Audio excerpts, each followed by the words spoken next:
Vamos mais uma vez abrir a palavra de Deus. Desta feita, ler e meditar um pouco à luz da mesma. Deuteronômios, capítulo de número 8. Apenas os 4 primeiros versículos.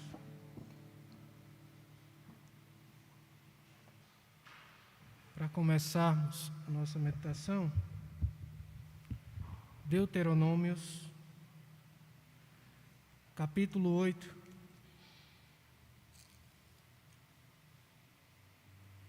os versículos de 1 a 4.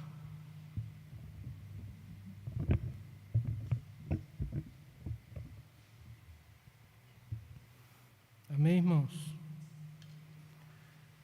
Diz assim a palavra do Senhor: cuidareis de cumprir todos os mandamentos que hoje vos ordeno, para que vivais e vos multipliqueis, e entreis e possuais a terra que o Senhor prometeu sob juramento a vossos pais.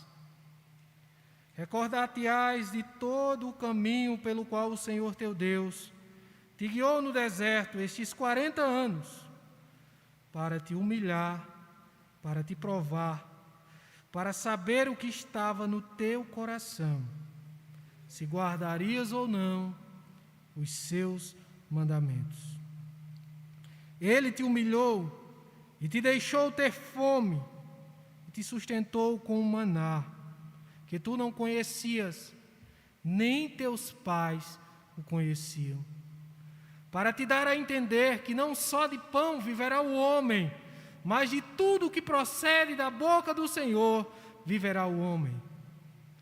Nunca envelheceu a tua veste sobre ti, nem se inchou os teus pés nestes 40 anos. Amém, irmãos? Vamos orar ao Senhor. Eterno e soberano Deus, te bendizemos, Senhor, pelo privilégio de na noite de hoje podermos fazer mais uma leitura, Senhor, de um texto, de uma pequena porção das Sagradas Escrituras. Nesta hora eu quero pedir a tua bênção, rogar, Senhor, a tua bênção sobre minha vida. Que o Senhor, em um ato de misericórdia, se utilize de mim nesta noite, para falar ao teu povo, assim como o Senhor já tratou comigo. Que o teu povo seja alimentado, Senhor, e que possa sair daqui nesta noite fortalecido na tua presença, para a tua honra e glória. Nós te pedimos, Pai, e desde já te agradecemos. Amém e amém. Irmãos, nós fizemos a leitura de 4 versículos da palavra de Deus, versículos estes através dos quais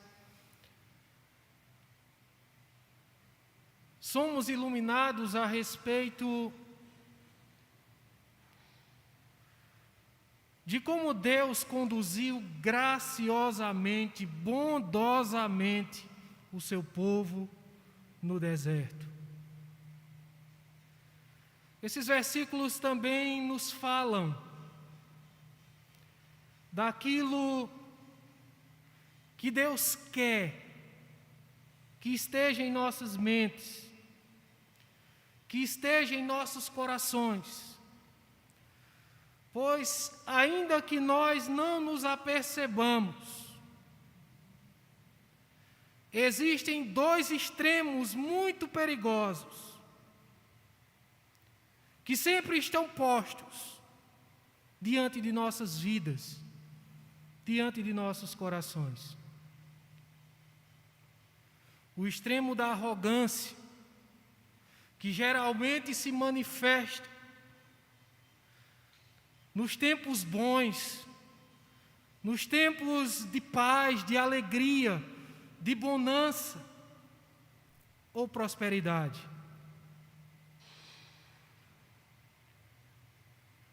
E o outro extremo é o extremo do desespero, que geralmente quer se manifestar e reinar em nossos corações nos tempos difíceis, nos tempos de crise, nos tempos de amargura, nos tempos de tribulações e de sofrimento.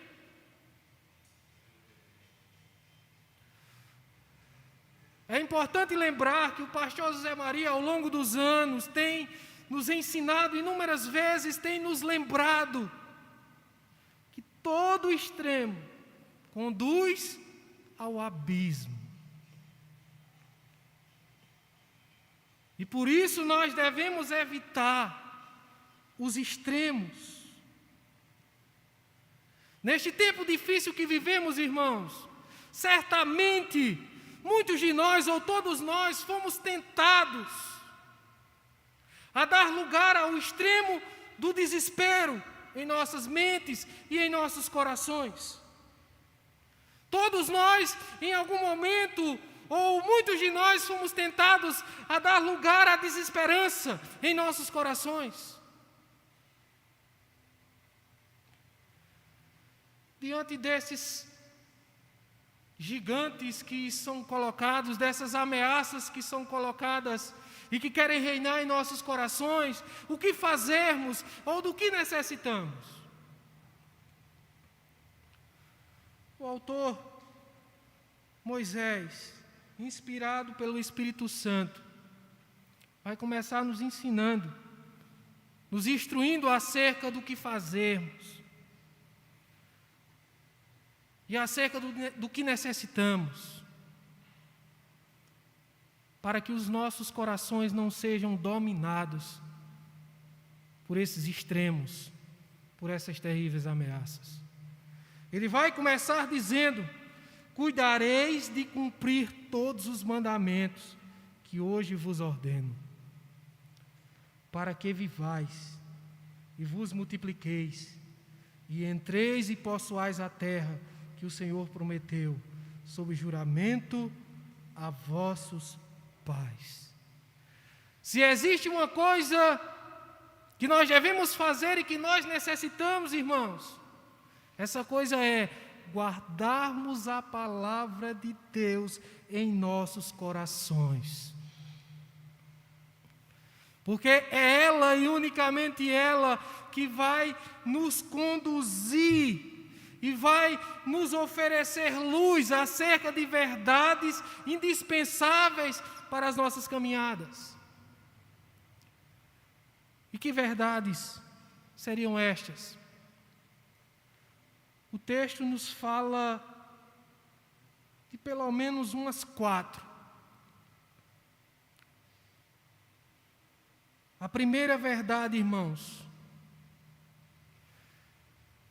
que nós precisamos contemplar à medida que guardamos a palavra de Deus em nossos corações, é que o nosso Deus é Deus de provações. Se nós entendermos que o nosso Deus é Deus de provações, se nós aplicarmos essa verdade às nossas vidas, nós não seremos dominados, nem tampouco abalados pelo extremo do desespero.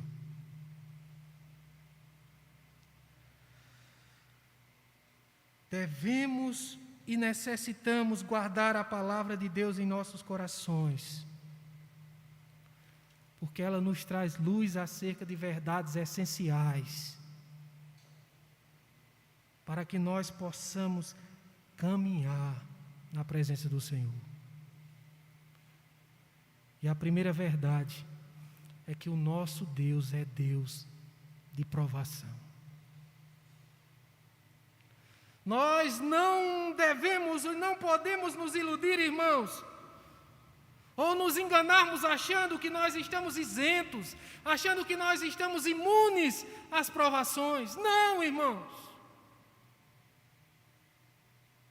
O nosso papel diante do nosso Deus não é o papel de um povo que não aceita ou que rejeita as provações, mas é o papel de um povo que entende que as provações são necessárias para o seu crescimento, para o seu desenvolvimento espiritual e para a glória de Deus cada dia mais ser manifestada em nossas vidas.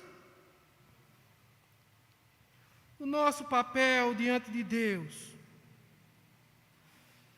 é o papel de um povo que deve viver as provações para a glória de Deus, porque sabe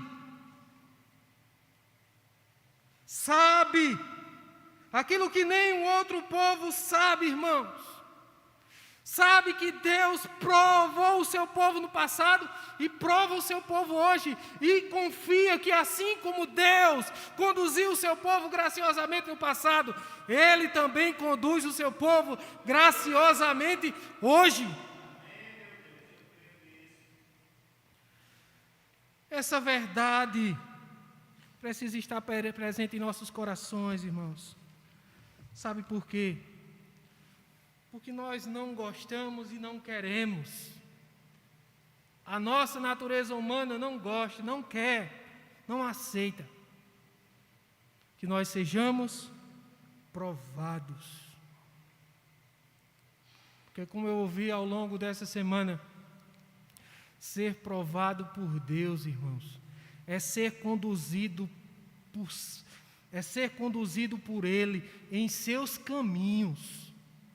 Quando nós amamos e queremos os nossos caminhos. Por isso, ser provado não é fácil. Mas nós devemos nos lembrar que Israel foi provado por Deus no deserto. Israel foi provado por Deus no deserto. O versículo 2 é muito claro em nos afirmar que o povo deveria recordar de todo o caminho pelo qual o Senhor, seu Deus, o guiou no deserto os 40 anos. Para quê? Para humilhar e para o provar.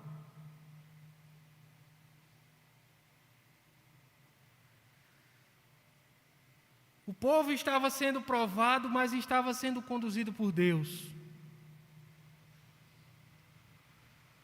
E inúmeras vezes, não foi uma vez, foram várias, o povo desejou seguir o seu próprio caminho.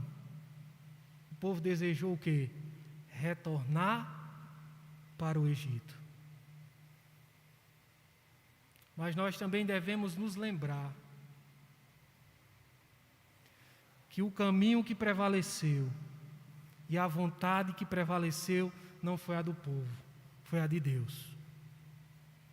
Nós devemos nos lembrar, irmãos, também que assim como não foi a vontade de Jonas que prevaleceu, não foi o caminho de Jonas que prevaleceu, mas o caminho do Senhor e a vontade do Senhor na vida dele. Hoje, o que prevalece não é a nossa vontade, não é o nosso caminho, é a vontade e o caminho do Senhor.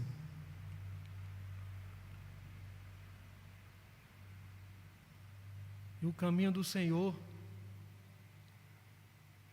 ainda que seja o mais difícil, ainda que seja o mais doloroso, ainda que seja o mais estreito, é nele que nós devemos estar, é por ele que nós devemos trilhar a nossa jornada. Sabe por quê, irmãos?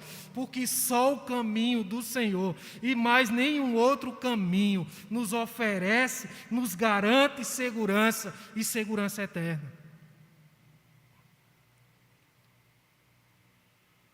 É o caminho do Senhor, irmãos, que nós devemos seguir, mesmo em meio às provações. O nosso Deus é Deus de provação. E nós precisamos entender que sempre que Ele nos prova, não nos prova por provar. Ele tem um propósito. que muitas vezes nós não sabemos e nem entendemos, mas Ele tem um propósito. E quando nós olhamos para esse texto, ainda no versículo 2, quando ele diz para te provar, ele vai dizer qual é o propósito, ele vai dizer para saber o que estava no teu coração, se guardarias ou não os meus mandamentos. O propósito de Deus, irmãos, era provar o povo, para revelar o que estava no coração do povo, não ao próprio Deus, porque já foi cantado aqui na noite de hoje, que Ele nos sonda e nos conhece, mas revelar, irmãos, ao próprio povo, o que estava no coração deles.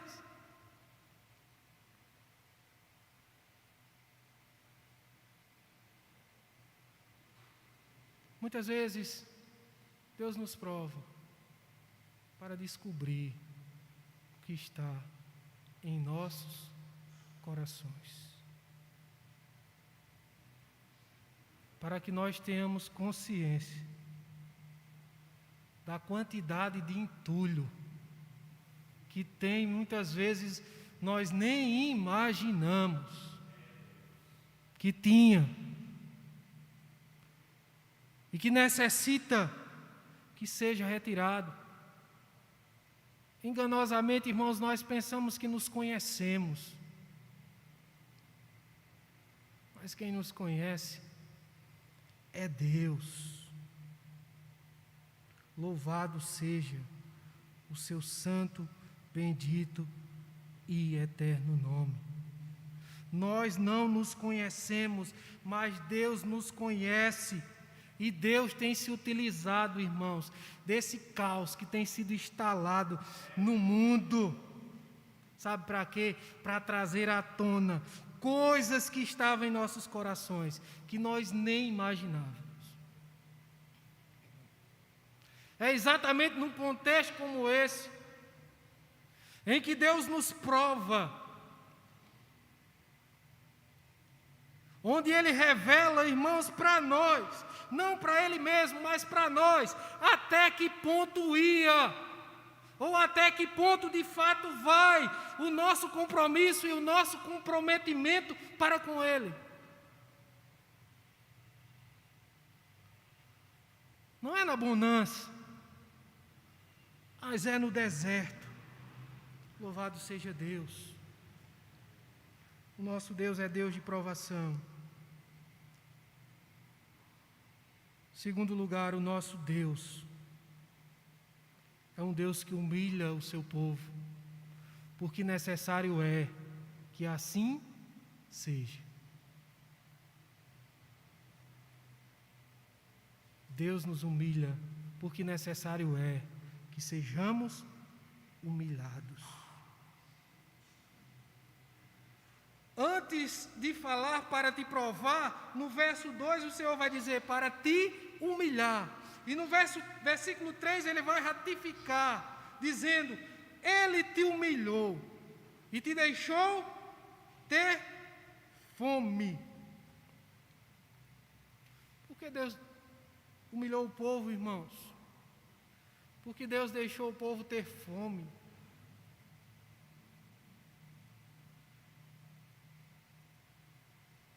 Assim como Ele provou com propósito, Ele também humilhou com propósito.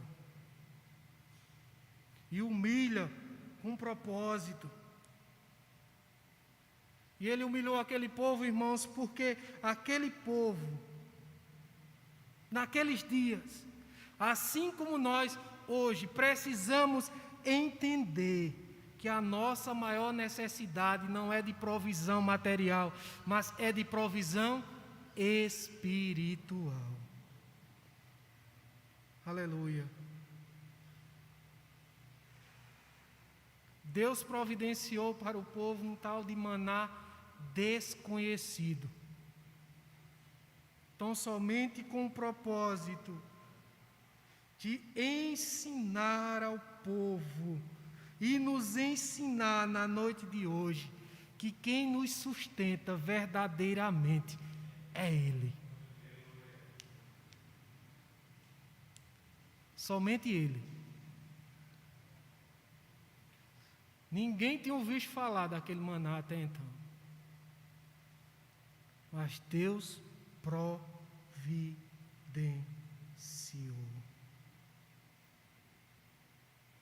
Sabe para quê, irmãos?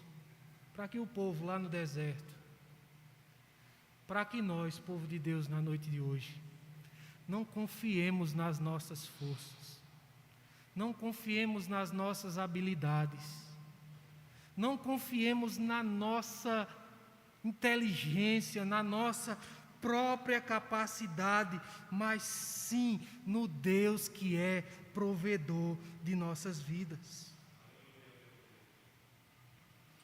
Deus tem nos humilhado, assim como humilhou o povo. Glória seja dada a Ele por isso, porque Ele tem nos humilhado com o propósito de nos fazer confiar cada dia menos em nós mesmos e confiarmos mais nele, e assim contemplarmos a manifestação da sua maravilhosa graça sobre nossas vidas. Deus tem propósitos, irmãos. Deus não nos prova por acaso, Deus não nos humilha sem causa última de nos abençoar. Deus tem nos ensinado, nesse processo, nesse período, a depender 100% dEle. O povo está, na maioria, ainda achando que depende da vacina. Mas o cristão verdadeiro precisa entender e aprender que depende 100% de Deus. Porque se não for o agir de Deus, vacina, ó, zero. Dependemos 100% de Deus, irmãos. Deus tem nos humilhado e nos revelado que nós dependemos não do que temos ou do que receberemos, mas dependemos tão somente mais do Senhor, que é o provedor, do que da provisão em que nós tanto depositamos a nossa confiança.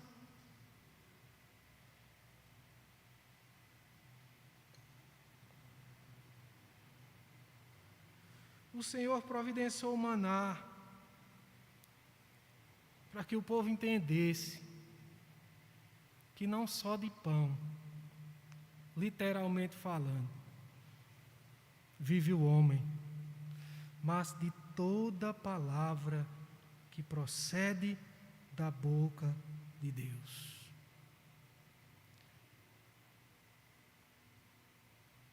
E é esta palavra, irmãos, que nos ensina que nós não temos sido provados, humilhados sem causa. Nós temos sido provados e humilhados porque nós, mais do que nunca, estávamos precisando, sabe de quê? De saber quem nós somos e quem Deus é. Mais do que nunca, nós estávamos precisando saber qual é a nossa posição e qual é a posição em que Deus se encontra. Deus não prova, Deus não humilha sem causa, irmãos. E quanto mais nós entendemos quem somos e quem Ele é, quanto mais nós entendemos qual é a nossa posição e qual é a posição de Deus, mais nós somos, amados irmãos, impulsionados pelo Espírito Santo a atribuir a Ele a honra, a atribuir a Ele a glória, a atribuir a Ele o louvor, a atribuir a Ele toda a exaltação que somente Ele e não nós é digno de receber.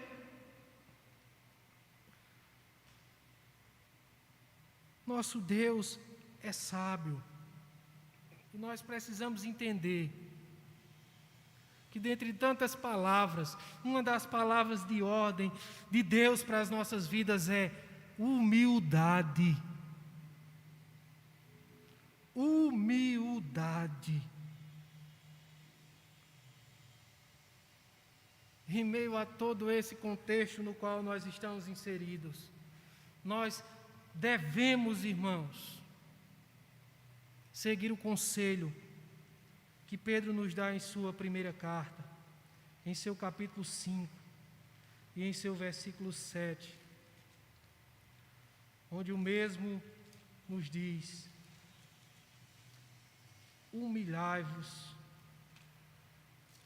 sob a poderosa mão de Deus. Humilhai-vos, portanto, sob a poderosa mão de Deus, para que Ele em tempo oportuno vos exalte, lançando sobre Ele toda a vossa ansiedade, porque Ele tem cuidado de vós. E aí entra uma outra verdade para nós encerrarmos. O nosso Deus também é o Deus que cuida do seu povo. O nosso Deus é aquele que dispensa todo o seu favor para o seu povo. Veja o que diz o versículo de número 4. Nunca envelheceu, ele vai dizer, a tua veste sobre ti, nem se inchou o teu pé nestes 40 anos. Dá para entrar na dimensão da profundidade do cuidado de Deus para com o seu povo naquele deserto. Nós sabemos que o contexto nos informa que Deus libertou o povo, abriu o mar ao meio, fechou o mar, providenciou uma nuvem, providenciou uma coluna de fogo, providenciou o maná, providenciou água da rocha, providenciou carne. Não permitiu. Nos está dizendo o versículo 4, que as roupas do povo envelhecessem e não permitiu que o pé do povo inchasse. Isso é muito profundo, irmãos. 40 anos caminhando no deserto. Deus é aquele que dispensa todo o seu cuidado para o seu povo.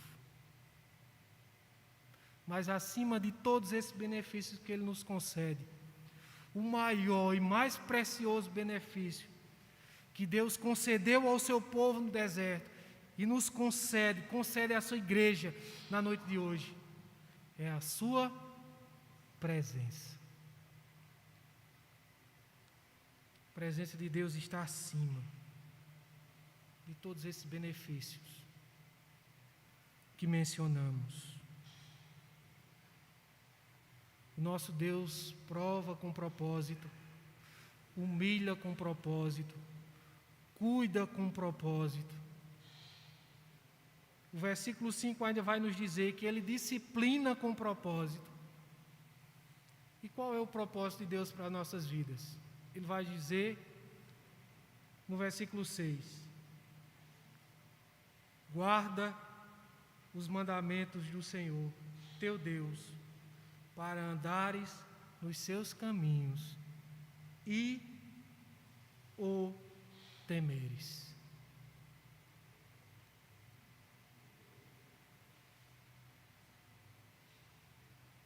Deus tem propósito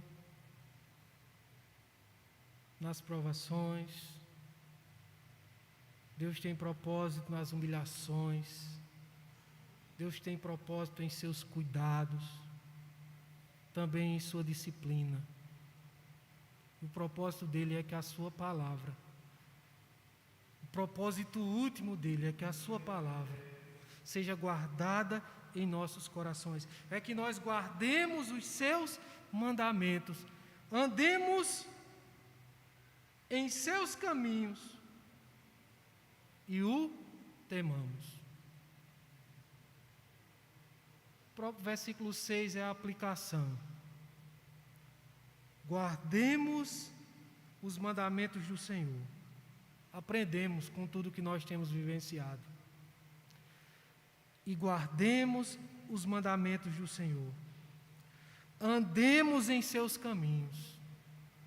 E temamos ao Senhor. Se nós guardarmos os mandamentos do Senhor, nós não duvidaremos do seu cuidado para conosco. Se nós andarmos nos seus caminhos, nós não duvidaremos dos cuidados de Deus para conosco, mesmo em meio a uma pandemia como esta. Se nós temermos ao Senhor, não nos faltará confiança, não nos faltará a confiança de que Ele sempre esteve, está e sempre estará no controle de toda e qualquer situação. Que nós possamos, de fato e de verdade, auxiliados pelo Espírito Santo de Deus, guardarmos a palavra do Senhor, os seus mandamentos em nossos corações, para andarmos em seus caminhos e o temermos, e para que assim o seu nome, em tempo e fora de tempo, seja glorificado em nossas vidas e através de nossas vidas. Amém, irmãos? Que Deus nos abençoe. Que nós possamos